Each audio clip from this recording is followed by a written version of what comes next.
क्या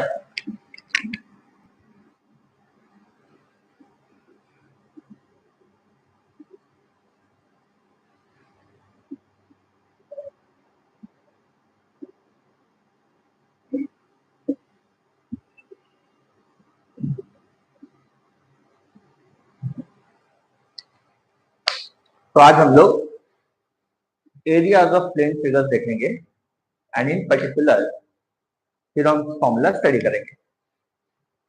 okay, now remember area का जो मेजरमेंट ये हम इंसानों का ही डिराइव किया हुआ है ना। नेचर में एरिया क्या होता है वी डोंट नो, लेकिन अगर हम लोग को कोई जगह का मेजर करना है, कैलकुलेट करना है कि भाई यहाँ पे कितनी जगह है या कितना स्पेस है, ये टेबल को कवर करने के लिए कितना कपड़ा लगेगा, for this kind of measurement हम लोग को एक क्वांटिटी मेजर करनी है विच इज एरिया। जो बेसिक फॉर्मूला जिसको रिमेंबर थ्योरम और एक्सियम के बीच का डिफरेंस बताया था, तो जो एक एक्सियम के रूप में जो फॉर्मूला फिक्स किया जाता है वो है area of rectangle. Okay, area of rectangle होता है लेंथ इंटू ब्रेथ। तो बाकी जितना भी एरिया का फॉर्मूला हो, ट्राइंगल का, सर्कल का, किसी भी और दूसरे शेप का, वो सारा फॉर्मूला हम लोग इस रूल से डिफाइन करते हैं। ओके, यूजिंग दिस फॉर्मूला बाकी सारा फॉर्मूला डिराइव होता है। ठीक है, यस। नाउ रेक्टेंगल का एरिया तो ये हुआ। अब तक जो हम लोग ट्राइंगल का एरिया पढ़ते आए हैं तो क्या क्या पढ़ते आए हैं?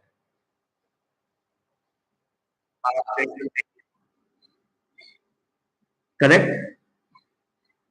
देखो अगर ट्राइंगल ऐसा है, ये इसका बेस है, ये परपेंडिकुलर इसका हाइट है, तो area is half base into height. Again ऐसा क्यों?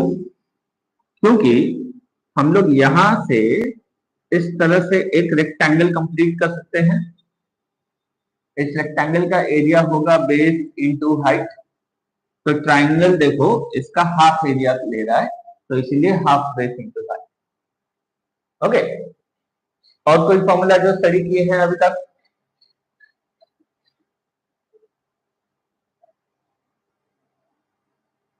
कोई पर्टिकुलर फॉर्मूला?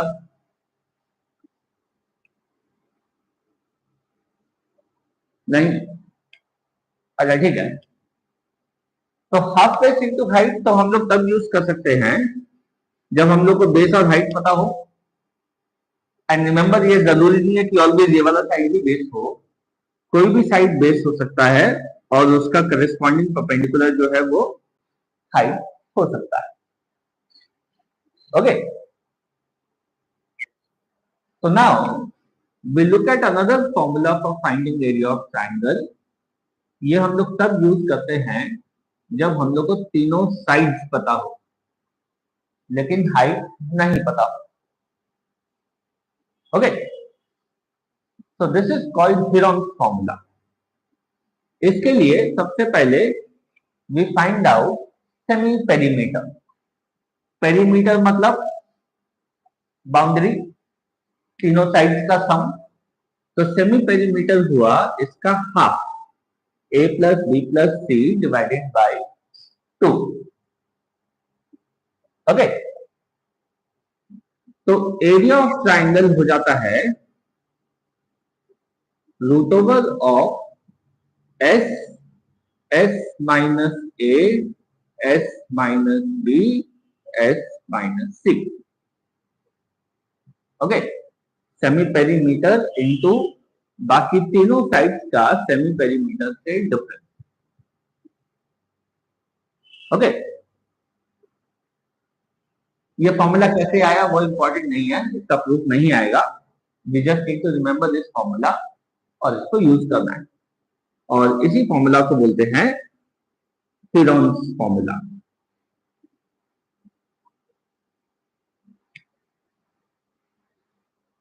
ओके, या इन पर्टिकुलर अगर कोई आइसोसेलेस ट्रायंगल हो तो आइसोसेलेस ट्रायंगल में दो साइड इक्वल होगा और बेस अनइक्वल होगा। ओके, तो इसी फॉर्मूला में अगर हम लोग ए और बी पुट कर दे तो सिंप्लीफाई होके रीअरेंज होके ये ट्रायंगल का एरिया बन जाता है 1/4 B root over of 4a² minus b²। Okay, जब ये सारा डिटेल इन दोनों में पुट करेंगे ना तो सॉल्व होके अल्टीमेटली लास्ट में यही बचेगा। या इसको ऐसे भी सोच सकते हैं कि हम लोग यहां से परपेंडिकुलर ड्रॉप करें तो वो परपेंडिकुलर बेस को 2 पार्ट्स में डिवाइड करेगा, इक्वल पार्ट्स में, क्योंकि आइसोसेलेस ट्रायंगल है। फिर पाइथागोरस थ्योरम से हम लोग हाइट निकाल सकते हैं और फिर हाफ बेस इनटू हाइट कर सकते हैं। Okay, and finally if we have an equilateral triangle, if all three sides are equal, तो ये फॉर्मूला बन जाता है √3 divided by 4 into a²। Root सिर्फ 3 के ऊपर है, a² के ऊपर नहीं, और 4 भी रूट के बाहर है। ओके, और height of an equilateral triangle हो जाता है √3/2a।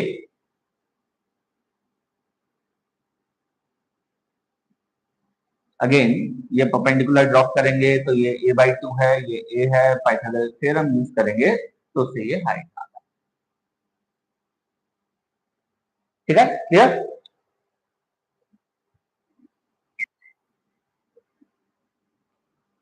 और वैसे √3 का वैल्यू और √2 का वैल्यू याद रखें तो बेटर है, बहुत ज्यादा काम आता है। √3 का वैल्यू होता है 1.732।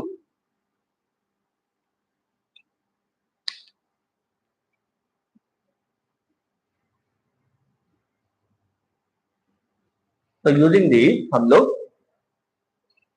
एरिया ऑफ ट्रायंगल निकाल सकते हैं।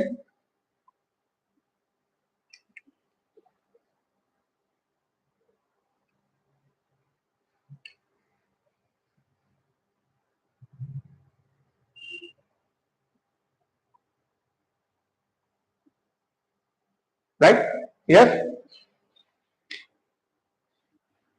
नमन, कोई डाउट?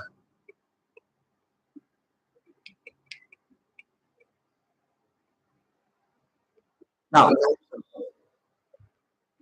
अगर लेंथ का यूनिट सेंटीमीटर है तो एरिया का यूनिट क्या होगा?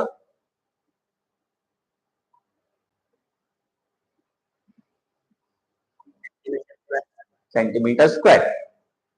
सिमिलरली अगर लेंथ का यूनिट मीटर है तो एरिया का यूनिट क्या होगा? Metre square. ओके, तो अगर हम लोग को छोटा एरिया मेजर करना है तो उसके लिए सेंटीमीटर और सेंटीमीटर स्क्वायर यूज करते हैं। थोड़ा सा बड़ा जगह मेजर करना है, लेके रूम का एरिया निकालना है, तो उसके लिए तो सेंटीमीटर स्क्वायर बहुत छोटा यूनिट हो जाता है, तो उसके लिए हम लोग मीटर स्क्वायर यूज कर सकते हैं। ठीक, और अगर थोड़ा बड़ा एरिया हो, for example area of a field अगर हम लोग को मेजर करना है या area of a ground measure करना है तो उसके लिए मीटर स्क्वायर ही थोड़ा छोटा यूनिट हो सकता है। अच्छा, by the way 1 metre square will be equal to how many centimeter square?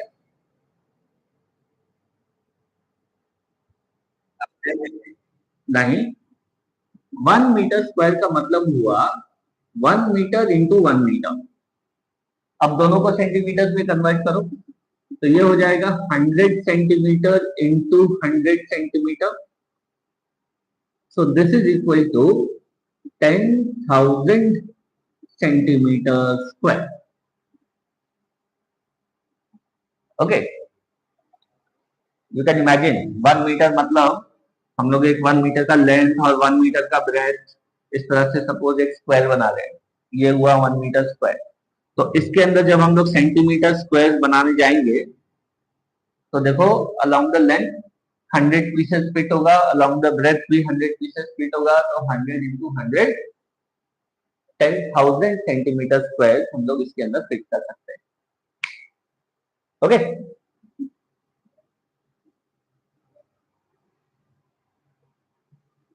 ठीक है।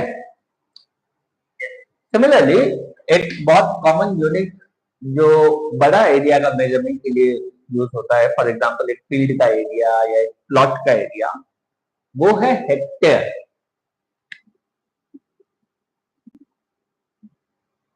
Okay, 1 hectare means 1 hectometre into 1 hectometre. याद है मेट्रिक सिस्टम? हेक्टोमीटर क्या होता है? 1 hectometre is equal to how many metre?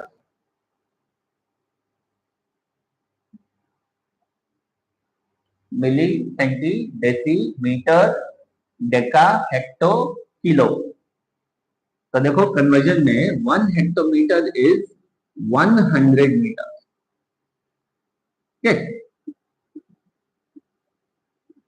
तो 100 by 100 ये होता है 10,000 metre square. Okay,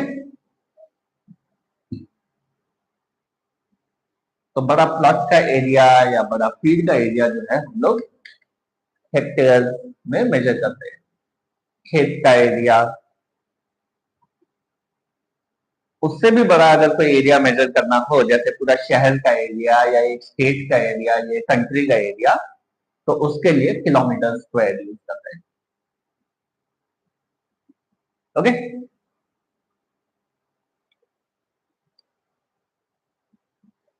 unit conversion समझ में आ गया? राइट, तो फर्स्ट एक्सरसाइज स्टार्ट करते हैं।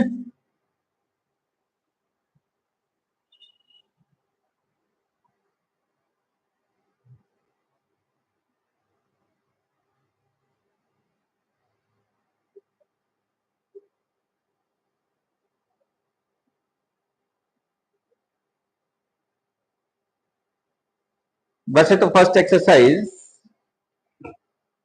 Simple half base into height वाले एरिया का ही रिकैप है।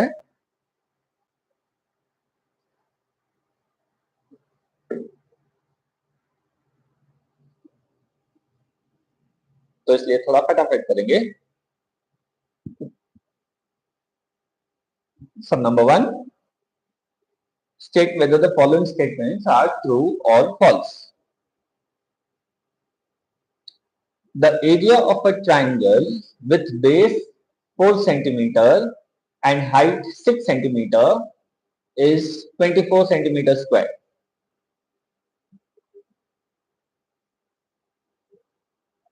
True or false?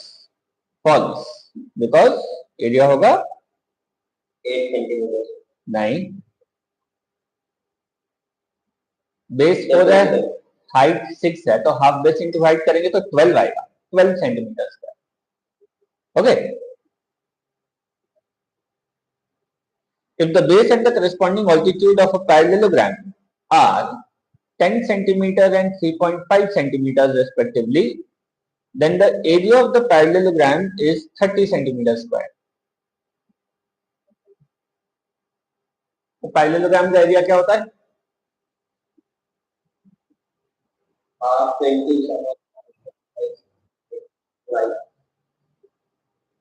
कर सकते हैं वो, लेकिन तुम ट्रेपेजियम का बता रहा है। इन पर्टिकुलर पैरेललोग्राम में तो दोनों साइड इक्वल होगा, ऑपोजिट साइड, तो वो सिंपली बेस इनटू हाइट हो जाता है। ओके, या पैरेललोग्राम को हम लोग ऐसे भी इमेजिन कर सकते हैं कि let's say this is a parallelogram, तो दैट मींस अगर ऐसे डायगोनल ज्वाइन करें तो these two triangles are congruent, तो हम लोग एक ट्रायंगल का एरिया निकाल के उसको डबल कर सकते हैं। ओके, तो ट्रायंगल का area half base into height, double करेंगे तो base into height. So what about the statement? The base and the corresponding altitude of a parallelogram are 10 centimeters and 3.5 centimeters respectively. Then the area of the parallelogram is 30 centimeters square. False. ये भी false. तो area आएगा 35 centimeters square.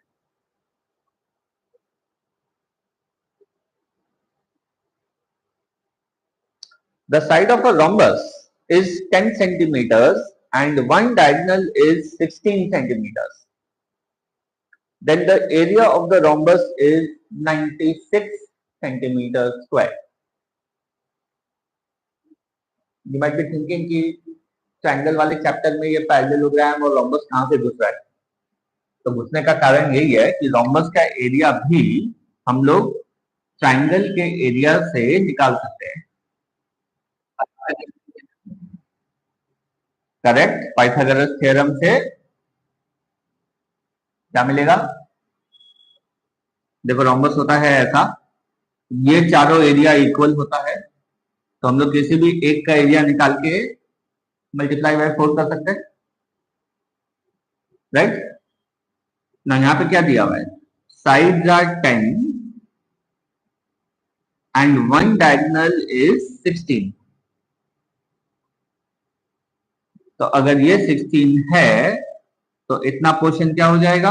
Half वाला part 16 का half 8. तो Pythagoras theorem से हम लोग ये बेस निकाल सकते हैं. तो if you remember your triplets, देखो 3 4 5 वाला ट्रिपलेट यूज करने से ये वाला बेस आएगा 6. ओके. तो इस ट्रायंगल का एरिया कितना हुआ?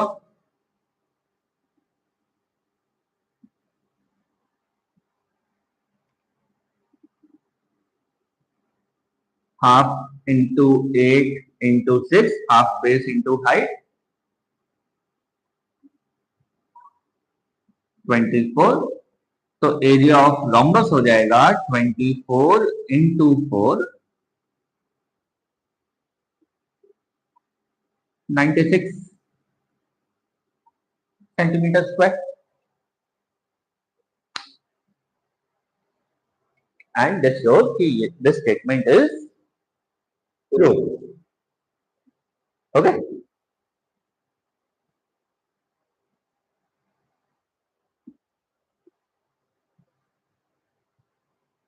Last one. Area of a regular hexagon of side A is the sum of the areas of the 5 equilateral triangles with side A. Hexagon मतलब 6-sided figure. रेगुलर हेक्सागन मतलब जिसका सारा sides और सारा angle equal हो. Okay. तो regular hexagon में ये प्रॉपर्टी होता है, if I join the opposite vertices तो हम लोग को 6 इक्विलैटरल ट्रायंगल्स मिलता है. ओके. नॉट 5, 6. और ये सारा इक्विलैटरल ट्रायंगल होता है. So that means the area of a regular hexagon of side A is the sum of the areas of 5 equilateral triangles with side A. तो ये statement क्या हुआ? True या false? False. It is the sum of 6 equilateral triangles with side A. ठीक है.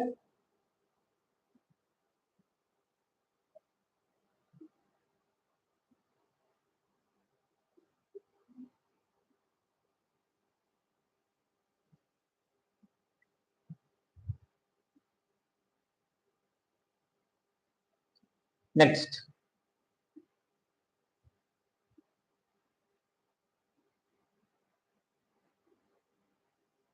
Sum number ये रुको, ये सब सम जो जो इजी समझा वो नहीं करा रहा है, तुम लोग इसको अपने आप ट्राई कर सकता है. Okay.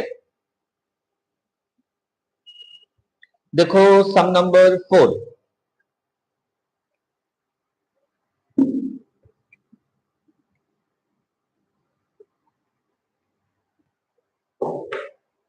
A square and an equilateral triangle have equal perimeters. If a diagonal of the square is 24 root 2 centimeters, then find the area of the triangle.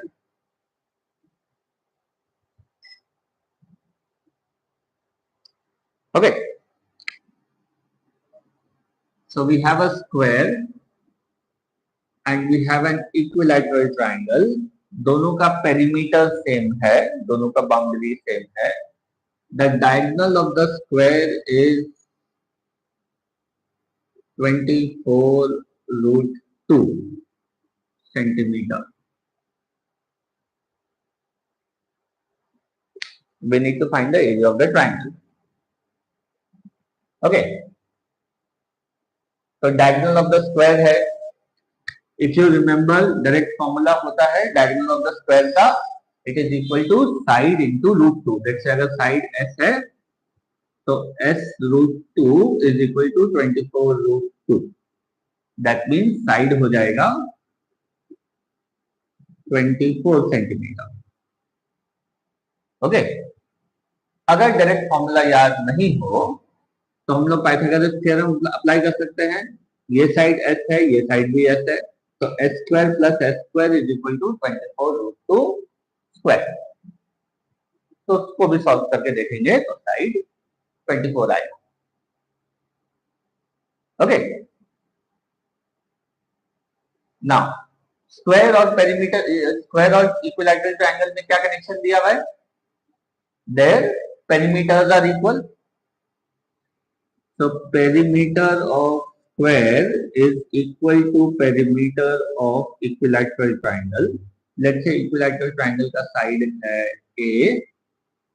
So this means 4 into 24 is equal to 3a. तो यहाँ पे हम लोग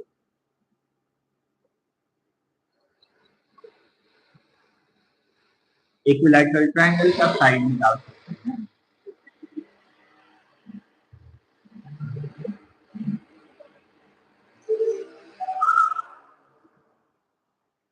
तो ये आएगा 32 centimetre. Okay.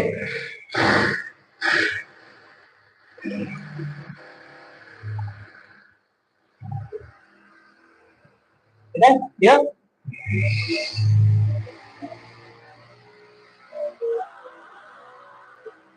Okay.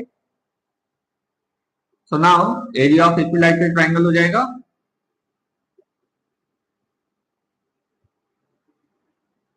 root 3 by 4 a square. So root 3 by 4 into 32 into 32.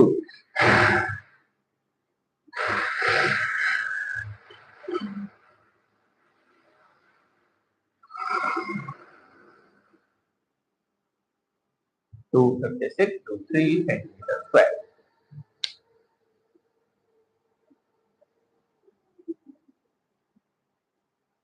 Okay.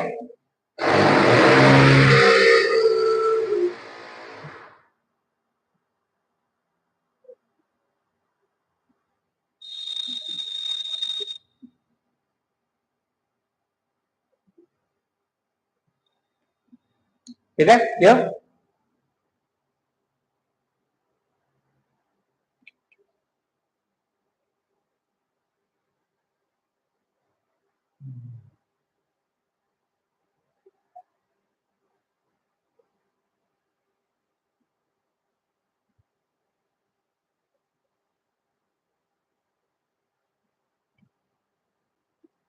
Now areas के सम में अगर क्वेश्चन में नहीं बोला हुआ है कुछ भी तो हम लोग रूट फॉर्म्स में आंसर छोड़ सकते हैं. रूट 3 रूट 2 ये सब में आंसर छोड़ सकते हैं. अगर क्वेश्चन में बोला हुआ हो कि अगर क्वेश्चन में बोला हुआ है कि कन्वर्टेड इनटू डेसिमल या write correct to 2 decimal places और हम लोग उसको डेसिमल में कन्वर्ट नहीं करते हैं तो लास्ट स्टेप के कैलकुलेशन के लिए सिर्फ हाफ मार्क्स कटेगा. ओके. ये इसी क्वेश्चन में होता कि find the answer correct to 2 decimal place, और अगर हम लोग यहाँ पे छोड़ देते तो 3 में से 2.5 मिल जाएगा या 4 में से 3.5 मिल जाएगा. ओके. तो डेसिमल में कन्वर्ट करने में ये देखना चाहिए कि कितना ज्यादा टाइम तो वेस्ट नहीं हो रहा है ना। अगर टाइम वेस्ट हो रहा हो तो एक बार वैसे ही छोड़ दो, आगे बढ़ो। पेपर कंप्लीट करने के बाद टाइम बचेगा, तब आके इसका कैलकुलेशंस को फिनिश कर सकते हैं। ओके, वरना बहुत बार ऐसा होता है कि ये हाफ मार्क के चक्कर में एक 3 मार्क का क्वेश्चन छूट जाता है, तो वो ज्यादा नुकसान देता है, राइट।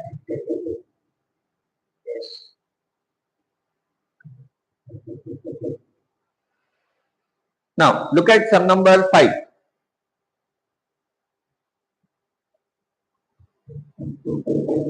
जरा इसको लिखने नहीं रहे हैं, डायग्राम में इसको सॉल्व कर रहे हैं, ठीक है। तो डायग्राम है कुछ ऐसा।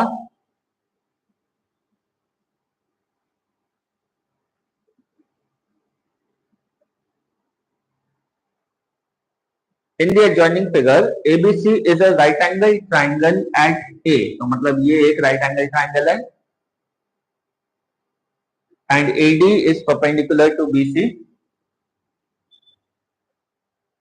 If BC is equal to 17, this whole BC is 17 and AC is 15, then find area of triangle ABC and length of the altitude AD. Okay,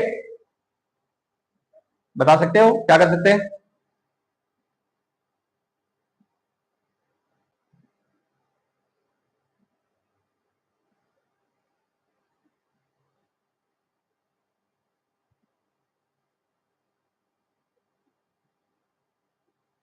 यहाँ पे देखो पाइथागोरस थ्योरम से हम लोग ए बी फाइंड कर सकते हैं। तो ए बी आएगा 8, 8 15 17 का ट्रिपलेट होता है। Okay, so now we can consider AB as the base and AC as the height, क्योंकि ये एंगल 90 डिग्री है, तो हम लोग हाफ बेस इंटू हाइट करके एरिया निकाल सकते हैं। तो ये एरिया आएगा half into 8 into 15, 4 into 15, 60 centimetre square. Okay, तो वो है फर्स्ट पार्ट का answer, area of triangle ABC. Next, altitude AD निकालने के लिए again we use half base into height. इस बार देखो बीसी बेस कंसीडर कर सकते हैं और एडी को हाइट कर सकते हैं। तो that mean half into 17 into AD should be equal to 60। तो यहां से हम लोग को एडी ऑल्टीट्यूड मिल जाएगा।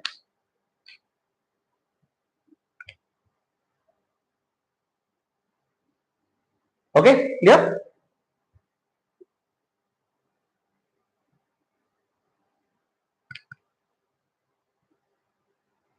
बोलो वंदन, कोई डाउट? सर 8 है, 8 ये साइड है, ए बी आएगा। हम लोग को बेस ये पूरा बीसी 17 और ए बी AC 15 दिया हुआ है ना, तो पाइथागोरस थ्योरम अप्लाई करेंगे ये बड़ा ट्राइंगल में एबीसी में, तो उससे AB का लेंथ 8 आएगा। Okay,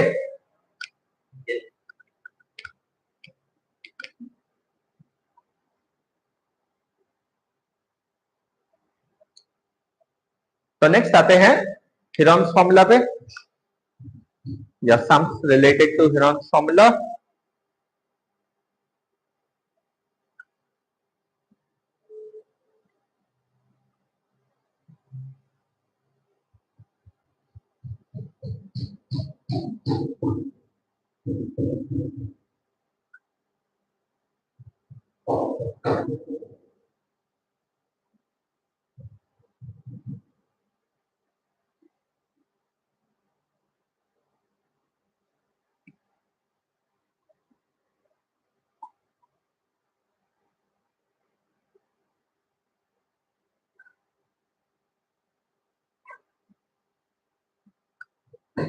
right, Sum number 1.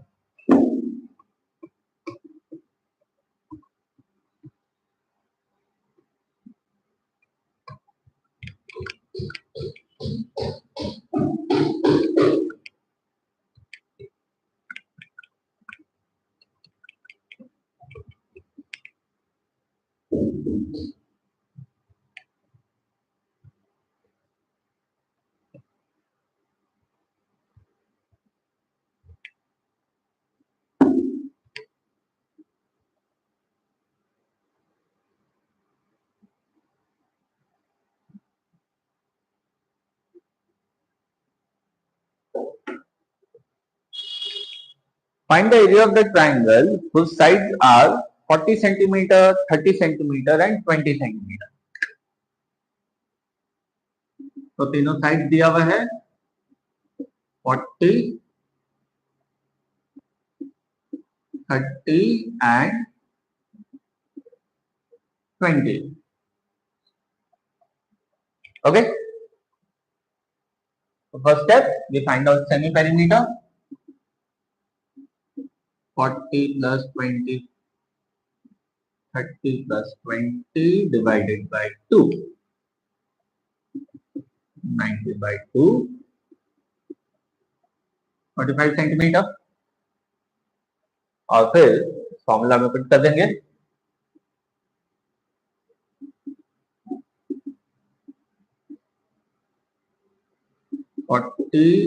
Sorry, 45 into 45 minus 40, 45 minus 30, 45 minus 20.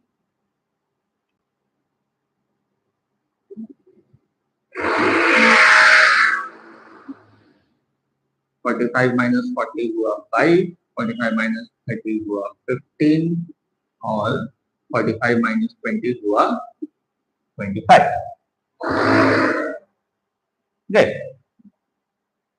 अब इसको सॉल्व कैसे करें? जो जो परफेक्ट स्क्वायर्स है उसका डायरेक्टली हम लोग स्क्वायर रूट बाहर कर सकते हैं. जैसे 25 परफेक्ट स्क्वायर है, इसका स्क्वायर रूट हो गया 5, तो ये 5 बाहर आ जाएगा. और बाकी टर्म्स को कोशिश करते हैं ब्रेक डाउन करने का और फिर पेयर ऑफ फैक्टर्स बाहर निकालेंगे. जैसे 45 को ब्रेक कर सकते हैं 9, क्योंकि 9 एक परफेक्ट स्क्वायर है. 9 into 5 into 5 15. तो देखो 9 परफेक्ट स्क्वायर है, इसका स्क्वायर रूट 3 हो जाएगा और 5 का पेयर है तो बाहर एक और 5 आ जाएगा. अब 15 बचा तो उसको रूट के अंदर ही छोड़ सकते हैं, वो और अंदर डिवाइड नहीं होगा. So 25 into 3, 75 root 15 centimeter square.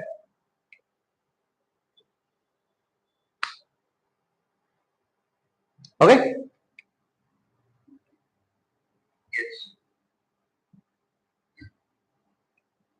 ठीक है? Clear?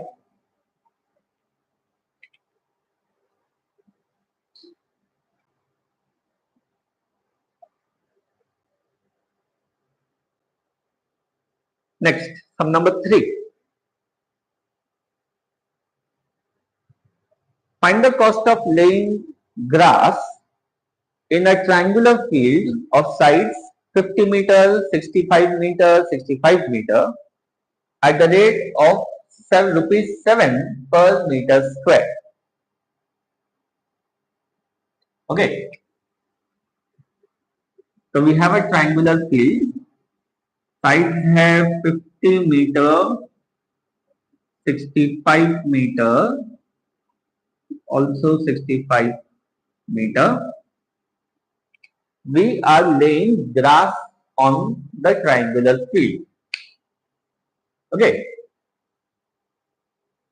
Now, when we are covering something, और we are जैसे यहाँ पे है laying grass या putting tiles या putting a bed cover, sheet, whatever.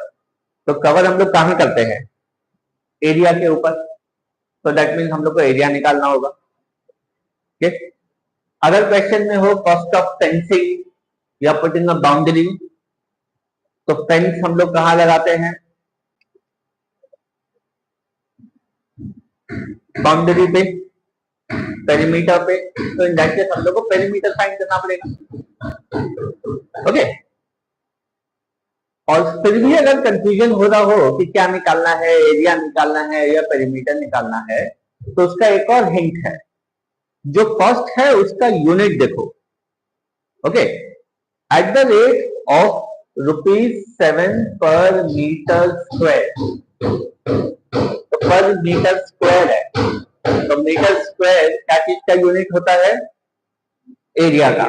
तो उससे भी हम लोग को हिंट मिलेगा कि हम लोग को एरिया निकालना है।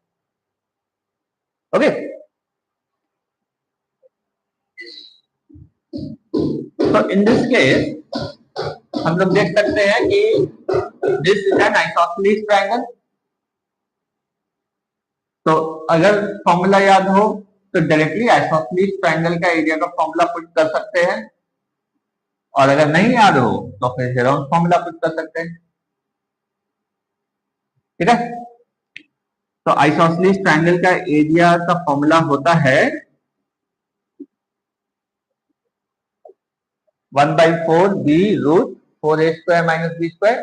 रिमेंबर ए जो है वो इक्वल साइड है, तो यहाँ पे ए का वैल्यू 65 होगा और बी का वैल्यू 50 होगा। ओके,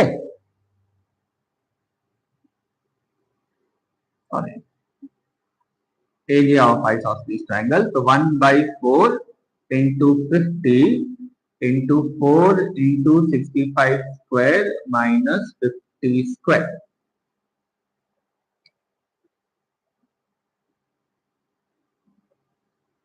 तो 2 से तो कैंसिल कर सकते हैं। अब अंदर वाला पार्ट में क्या करें?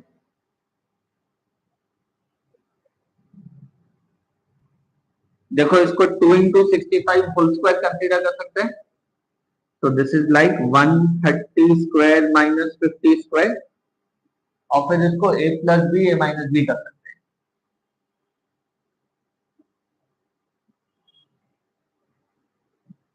तो 130 प्लस 50 180, 130 माइनस 50 80। ओके,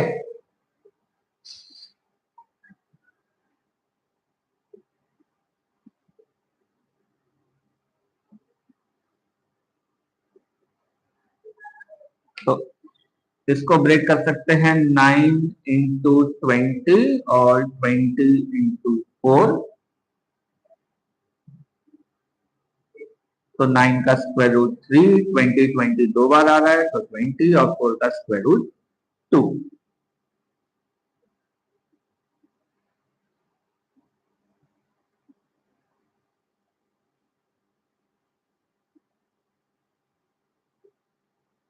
50 500 इंटू 3, तो ये आ रहा है 1500 मीटर स्क्वायर।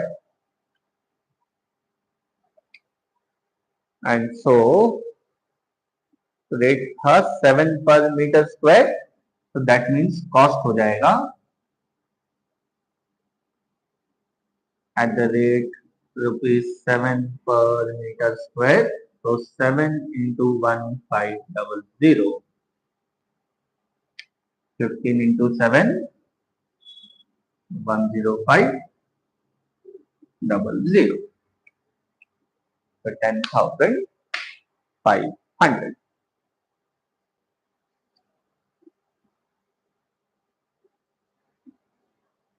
सेकंड क्या? सेकंड स्टेप ये वाला, ये ये देखो 4 बाहर था और 65 का स्क्वायर था। ठीक है, तो इसको 2 इंटू 65 का होल स्क्वायर कर दिए, तो 2 इंटू 65 हो गया 130, 130 का स्क्वायर, और फिर ए स्क्वायर माइनस बी स्क्वायर से ए प्लस बी ए माइनस बी लिख दिया। Okay,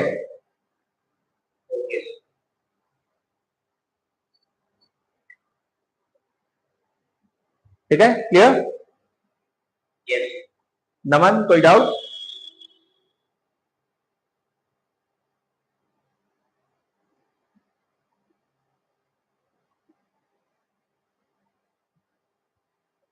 Naman.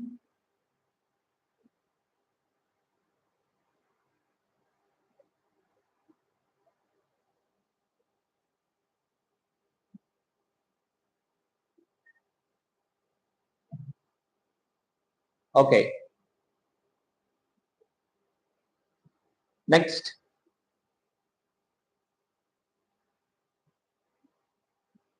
Sum number 5.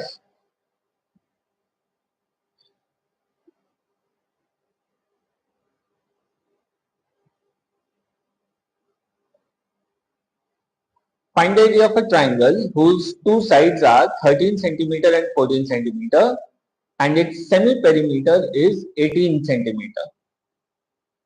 Give your answer to the nearest centimeter square. और रूट 10 का वैल्यू दिया हुआ है.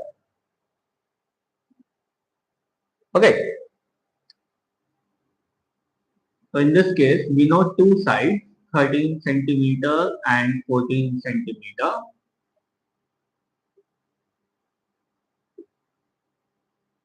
Semi perimeter दिया हुआ है 18 centimeter, but we don't know the third side.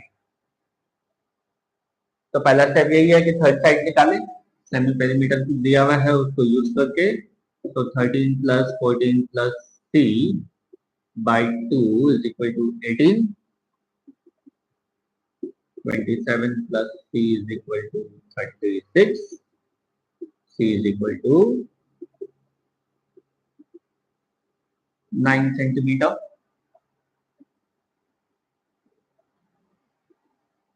और अब ये सब एरिया के फॉर्मूला में फिट कर देते हैं.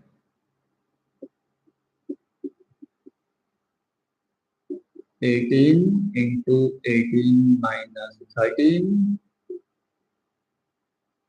Into 18 minus 14 18 minus 9.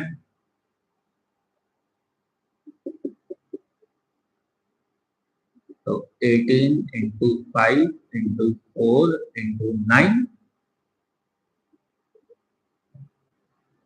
9 और 4 दोनों परफेक्ट स्क्वायर्स है तो 2 और 3 बाहर.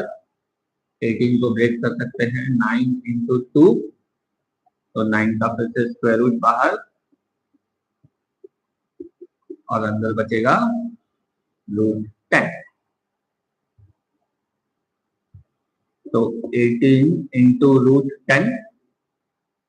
वंस अगेन अगर टाइम नहीं बच रहा हो, टाइम शॉर्ट हो, तो 18 रूट 10 पे आंसर छोड़ दो. ज्यादा से ज्यादा हाफ मार्क्स कटेगा. ओके. और अगर टाइम है तब फिर इसको डेसिमल में कन्वर्ट करते हैं. तो रूट 10 का वैल्यू दिया हुआ है 3.162. तो 18 इंटू 3.162 तो मल्टीप्लाई कर सकते हैं. 54 1.8 55.8. देखो 56 पॉइंट कुछ आ रहा है क्या?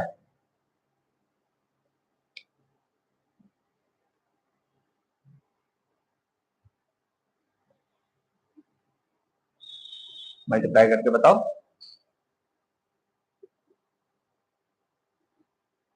अच्छा, we have to give our answer to the nearest centimetre. तो नियरेस्ट सेंटीमीटर पे इसको राउंड ऑफ करना है.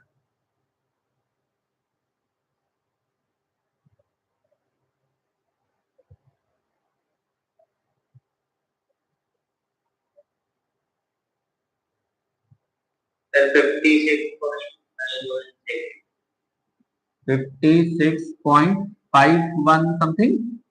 तो नियरेस्ट पे राउंड ऑफ करेंगे तो 57 सेंटीमीटर स्क्वायर हो जाएगा. ओके. इधर 5 है, 5 से बड़ा है तो इधर राउंड ऑफ करेंगे तो 57 कर देंगे.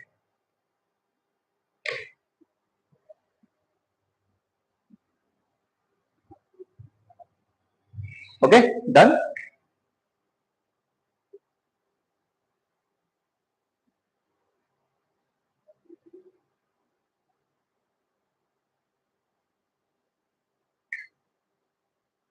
Next, sum number 7.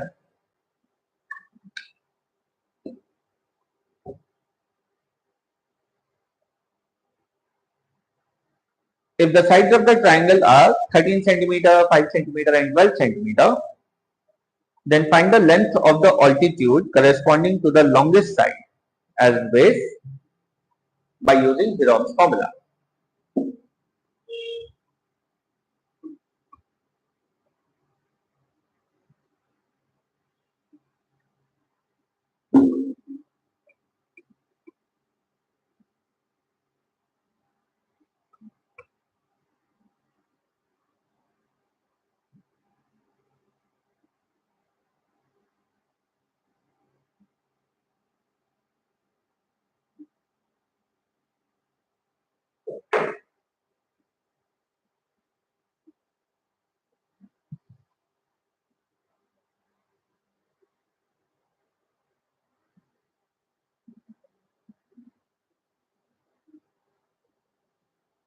Okay, तो थ्री साइड दिया हुआ है 13, 5 एंड 12.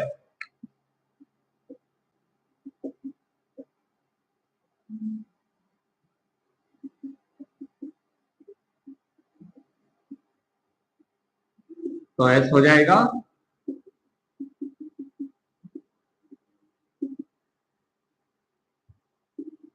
30/2, 15. एरिया ऑफ ट्राइंगल हो जाएगा 15 into 15 minus 13.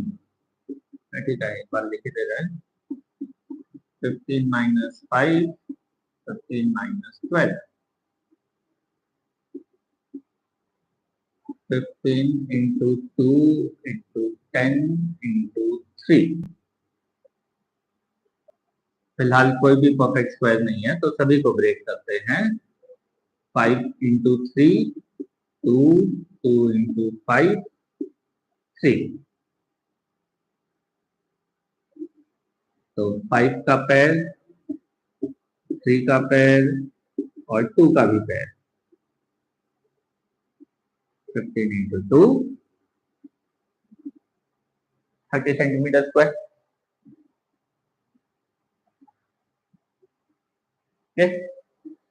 Now next part में क्या बोल रहे हैं? Find the length of the altitude corresponding to the longest side as the base. तो longest side मतलब सबसे बड़ा side 30. So if I consider the side of 13 as the base,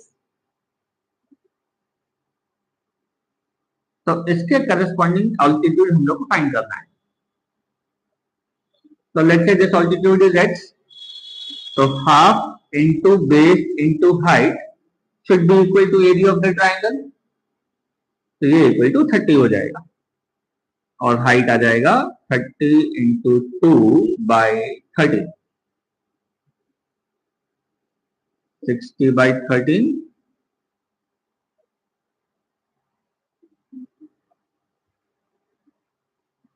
तो 4 52, 4, 8 बाई 30 सेंटीमीटर.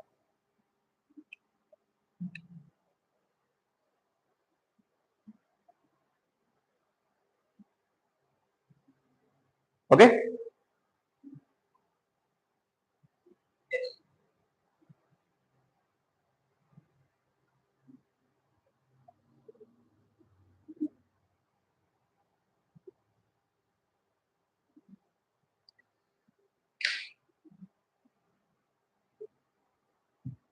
तो आज यहीं पे रुकते हैं.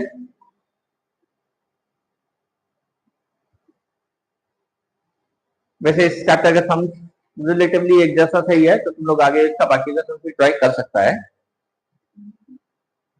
नहीं तो अगले क्लास में थर्सडे को इसको डिस्कस करेंगे. ओके,